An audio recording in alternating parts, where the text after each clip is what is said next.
लालची व्यक्ति। घी के दो व्यापारियों की दुकानें एक दूसरे के बराबर में थी।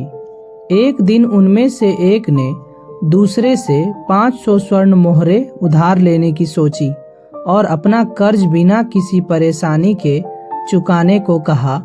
लेकिन जब कर्ज वापस करने का समय आया तो उसने ऐसा करने से मना कर दिया। उसने यह भी स्वीकार करने से मना कर दिया कि उसने उससे रुपए उधार लिए हैं। वह व्यापारी जिसने धन उधार दिया था वह न्याय के लिए बादशाह के पास गया। बीरबल को हमेशा की तरह न्याय करने को कहा। बीरबल ने दोनों को बुलवाया और दोनों की कहानी सुनी।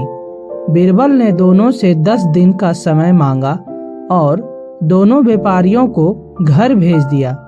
समस्या पर गहन विचार के बाद बीरबल ने तेल के 10 टीन मंगवाए। हर टीन में 10 किलो तेल था और उनमें से 2 में बीरबल ने सोने के सिक्के डाल दिए। तब उसने 10 टीन अलग अलग 10 व्यापारियों को दिए और उनकी कीमत पता करने को कहा। उन्हें वे टीन घर ले जाने और 3 दिन बाद वापस आने को कहा। बीरबल ने सोने के सिक्के वाले दोनों बर्तन घी व्यापारियों को दे दिए। वह व्यापारी जिसने धन उधार दिया था वह ईमानदार था और उसने सोने का सिक्का लौटा दिया। लेकिन उसके बेईमान पड़ोसी को सिक्का मिला तो उसने उसे अपने बेटे को दे दिया।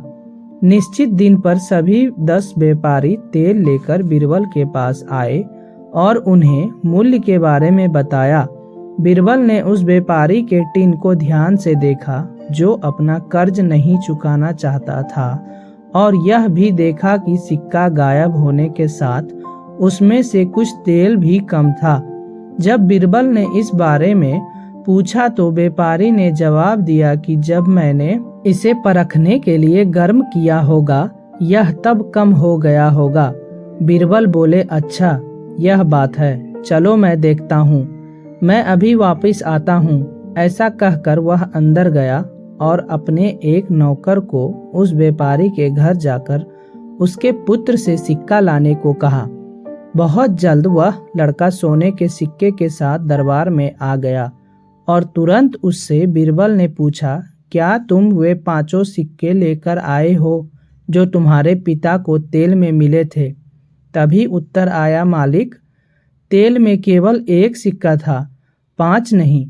बीरबल ने तब व्यापारी से कहा, जब तुम 1 सिक्के के लिए बेईमानी कर सकते हो, जो मैंने तेल के डब्बे में डाला था वो इसके साथ तुमने उसमें से कुछ तेल भी निकाल लिए और गर्म करने के कारण तेल कम होने का बहाना बना दिया, तब तुम 500 सोने के सिक्कों के लिए सच क्यों बोलोगे जो तुमने पड़ोसी से उधार लिए थे?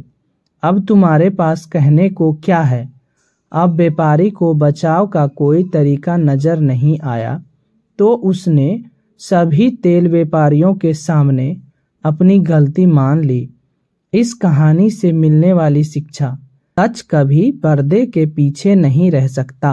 बेईमानी देर सवेर सामने आ ही जाती है। इज्जत एक बार जाने के बाद दोबारा पाना मुश्किल हो जाता है।